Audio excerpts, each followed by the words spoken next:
and it just seems like Baylor, Texas, they stay strong, but it's a really deep league. It seems like this year. I was just kind of wondering where do you guys might fit in all that? That's a good question. Yeah.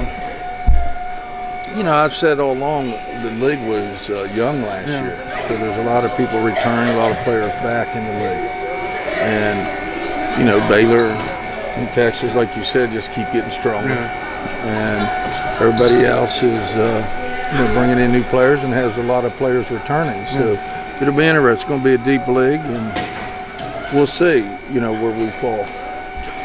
Getting these young players to learn about that grind of league play, it's more about they have to go through it. I mean, there's not much you can say. No, absolutely, and it's all mental. Yeah, it's all. I tell them all the time. I know you guys are sore, hurting, whatever, but nobody cares. Yeah. Nobody really cares in the country. Everybody else is sore and hurting. So you just got to, whoever's mentally tough and continues to work hard and continues to get better, will be somebody that'll win a lot of games in this league. We did find out Angel Martin is probably going to be out for the season, going to go ahead and have surgery, so we lost her for the season. So we're just we got a scrimmage coming up, and I think we'll play 8 people in the scrimmage. So now we had to cut down our scrimmage because we can't get nobody hurt in the scrimmage. So we've cut it down a little bit, so we're not going to do as much as we normally do in the scrimmage. Can you do as much as you normally do in practice? No. I mean, we've tried to be careful what we do. I mean, we got to go in the season at least with 8, 9 healthy bodies. And, we have a couple others, but they can't play. We have Teresa, which is a transfer, can't play till the end of December. And then hopefully we get Tyneese back by January. So, we're going to have a couple bodies coming in, but not till, end of December, January. Obviously, I mean, Kaiser, she has to sit out this year. There's nothing you can, but what does she bring, or what could she bring to the table? She brings a lot in practice, too. She's like another coach on the floor. She understands the game, understands angles, she picks things up really quick, defensively, offensively, and that type of stuff. So she has a bright future here at West Virginia University, and we're very excited about her. You've had players sit out a year before for whatever. Is there any tricks to the trade to keep them involved, to keep them, I take them through reps just like the regular players. This year we really needed her to go through reps. We don't have anybody to put in there, but they do everything but playing the games. Right. So I don't make them feel like they hit sitting out or doing that type of stuff. And then what I also do on game days, we work them out. Yeah. It's not like they get a day off on game days. We work them out and skill develop them on off days. One of the things Kaiser said to us is that this is the first time she's heard that she can take a break on offense rather than on defense, that the defense is the harder part for her that she's been trying to pick up. Yeah, absolutely.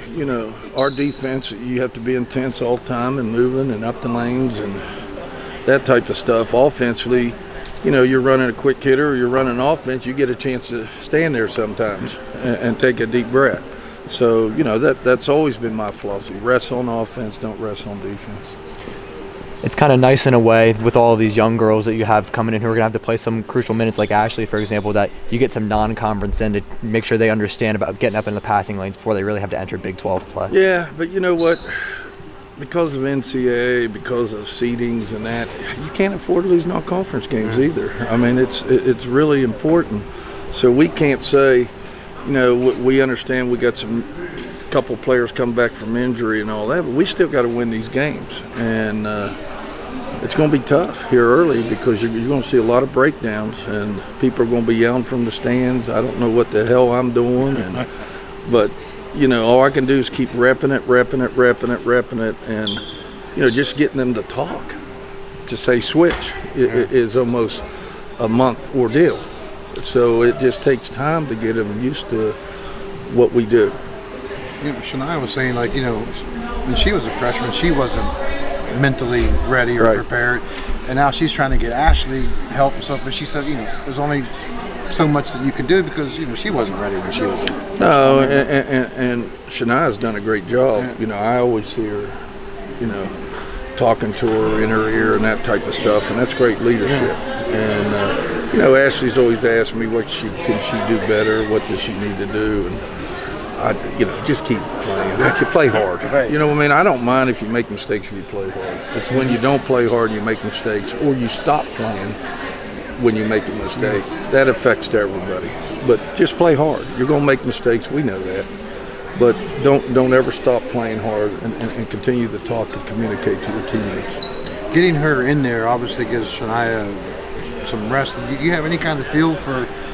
Well, it really doesn't give her rest now. I moved Shania to the 2. Right. Yeah, I thought it was going to give her Right. rest, but at this point in time, for Shania, I told Shania and Tiana and even Katrina, I said, you guys are going to build up the most minutes in the Big 12 again. We had 2 of the top 3 last year Right. of them that played the most minutes in the Big 12. It looks like we're going to have 3 of them this year. And then Tyneese gets back. It just depends how long she can go and conditioning and all that. So it's going to be interesting.